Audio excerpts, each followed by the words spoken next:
There are things the cruise lines count on you not knowing.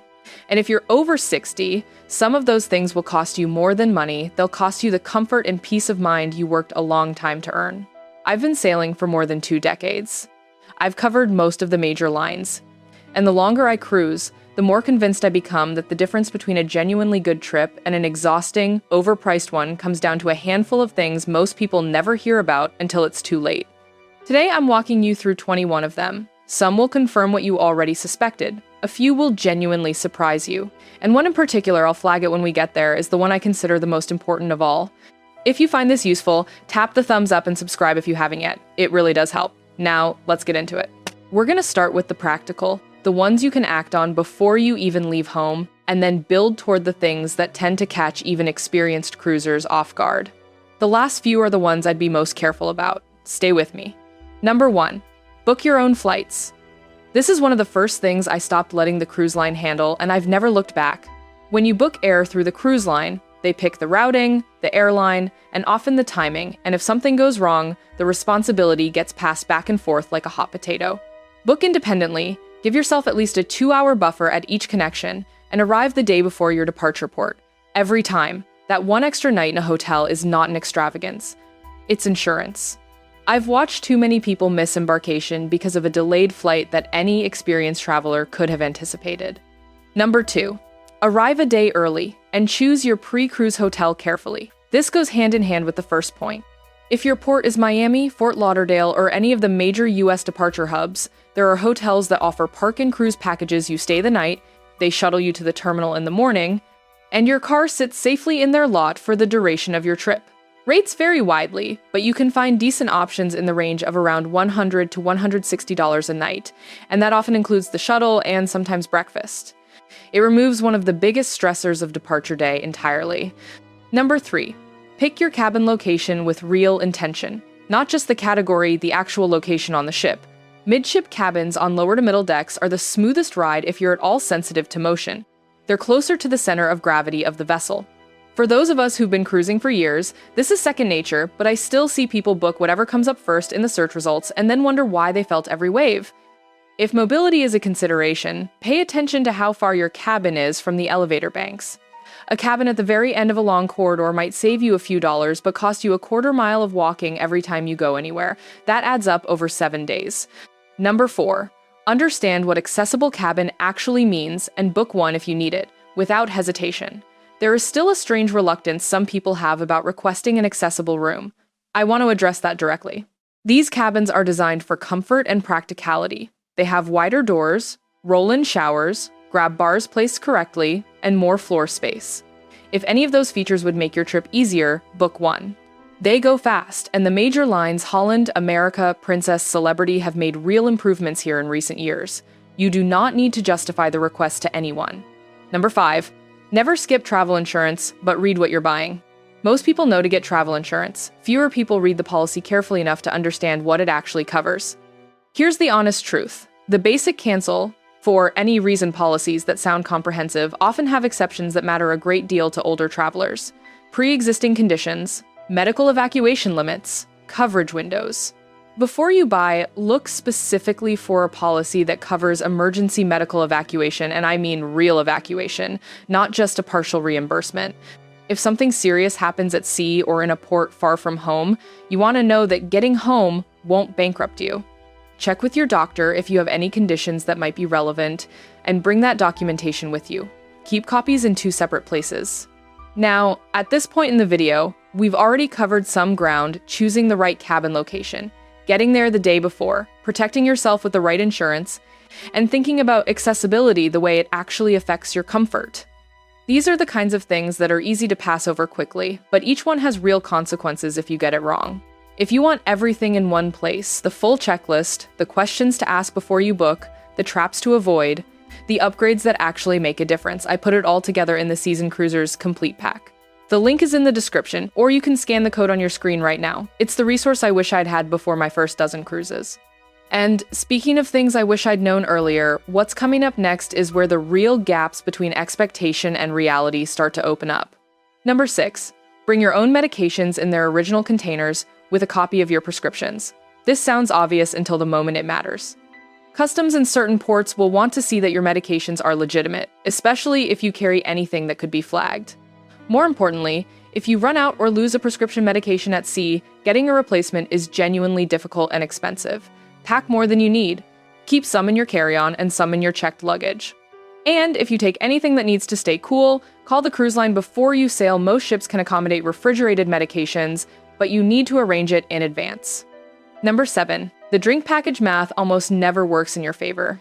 I know this is not what the marketing wants you to believe, but here's the reality.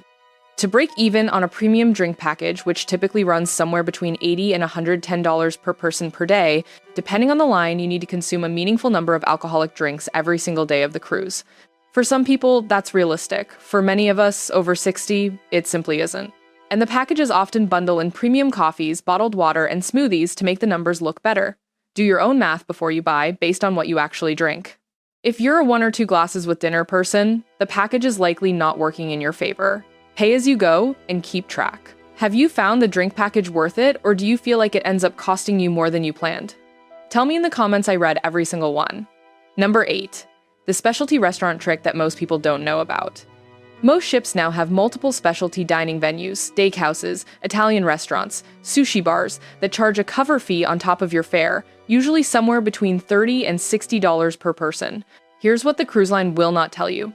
Those fees are almost always lower if you book on the first day of the cruise, or sometimes even before you board through the cruise line's app or website. The prices often go up once the ship is at sea and demand is established. Book early, book the first or second night, and you'll typically pay less and have your pick of times. Number 9. The spa is a beautiful trap. I say that without malice. The spas on modern cruise ships are genuinely lovely. They are also consistently among the most expensive per hour experiences at sea. What the brochure won't emphasize is that the same or comparable treatments are often available at the port for a fraction of the price. A massage in Cozumel, Nassau, or Juneau booked through a reputable local provider, not a random walk-up, might run $50 to $70 for a full hour. The same treatment on the ship might be $160 to $220. If the spa experience itself is part of what you're paying for, that's a reasonable choice. But if you just want the treatment, the port is almost always the better value. Number 10. Port excursions through the cruise line are convenient, but they carry a premium. The main argument for booking through the ship is that if the excursion runs long and you miss the sailing, the ship waits for you. That's real. And for first-time visitors to a destination, or for complex itineraries, there's genuine peace of mind in that guarantee. But the price difference can be substantial, sometimes 40 to 60% more than booking the same tour directly.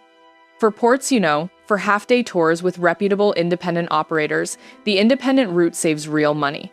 The key is doing your research before you arrive, not on the pier. Number 11.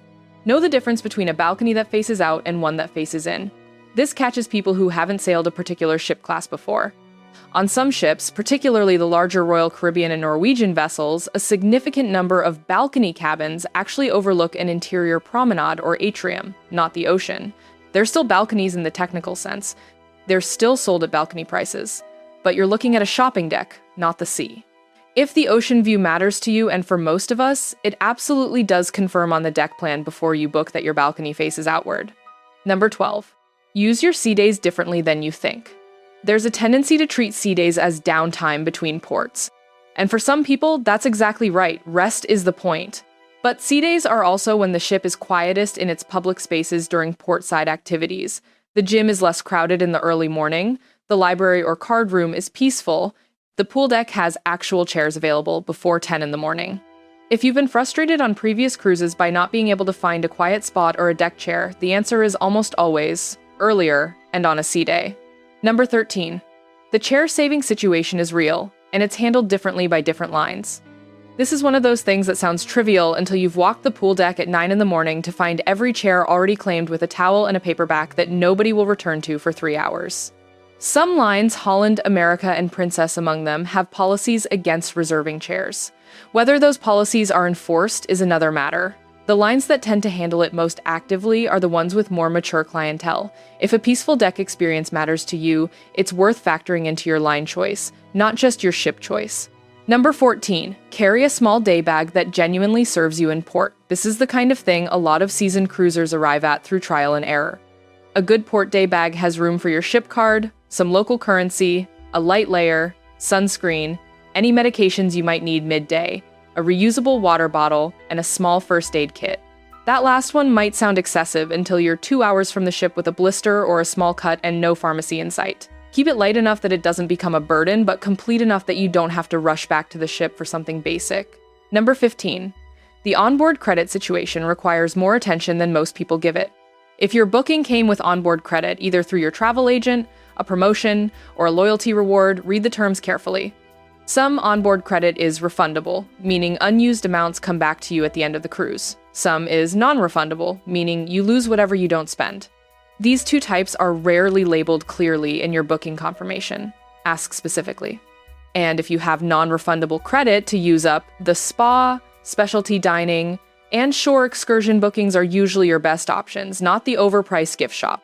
Number 16. Loyalty programs are more valuable than most people realize, but only if you understand them. Every major cruise line has a loyalty tier system.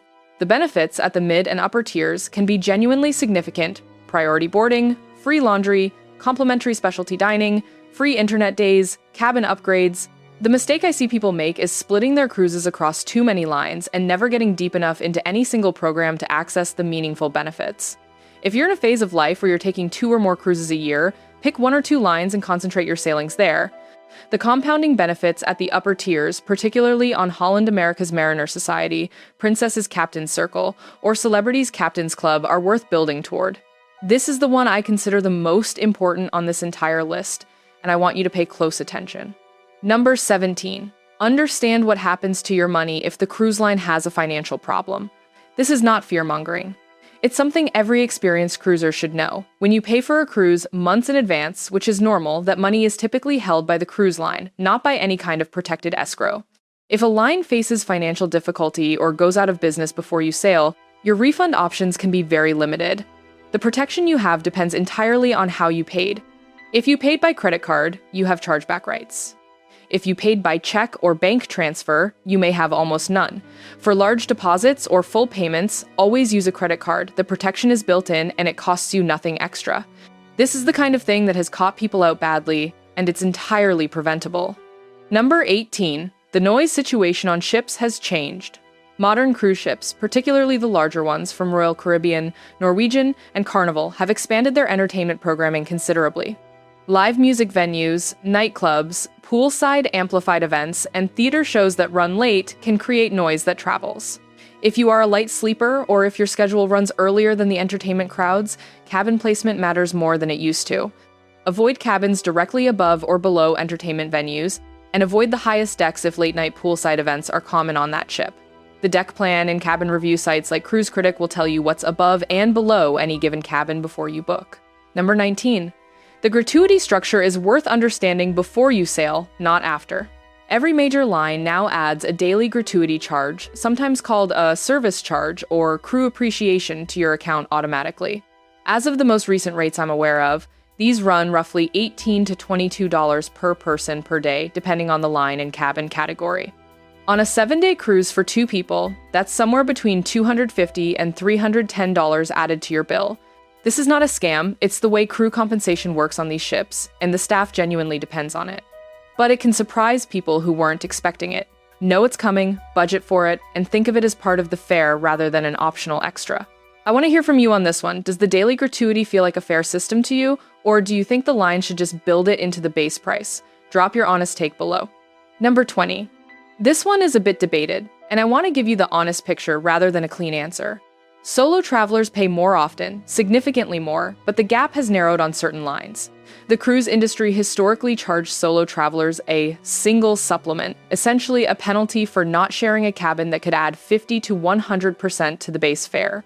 Some lines still do this without apology. Others have made real efforts to accommodate solo travelers. Norwegian has dedicated solo cabins called studios that come with their own lounge. Celebrity has made progress. Some Holland America and Princess sailings offer reduced supplements on specific sailings. If you're a solo traveler and cruising has felt financially punishing, it's worth researching specific ships and sailings rather than assuming all lines treat you equally. The situation genuinely varies, and it's improving slowly on the lines that want your business. Number 21. The cabin safe is worth using properly. This sounds almost too basic to include, but it's here because I've seen it go wrong more times than I'd like. Most cabin safes on cruise ships are perfectly adequate for storing your passport, extra cash, a backup credit card, and any medication you don't want sitting out. The mistake people make is either not using the safe at all, leaving valuables in plain sight, or using it and then forgetting the combination they set. Write the combination down and keep it somewhere separate from the safe. And when you disembark, the safe is one of the last places people check during the cabin walkthrough. Make it the first. If you've cruised for any length of time, some of what we covered today will have confirmed things you already knew. A few of it, I hope, gave you something genuinely new to think about. What I keep coming back to, after all these years of sailing, is that the difference between a frustrating cruise and a genuinely restorative one is almost never the ship. It's the preparation. It's knowing what to ask, what to avoid, and what to use properly once you're on board. If any part of today's list is still worth a second look for you, anything you want to come back to before your next booking, I've also got everything from today and much more laid out in the Seasoned Cruisers Complete Pack. Think of it as the questions to ask before you book that most cruisers only think of after they sail all in one place.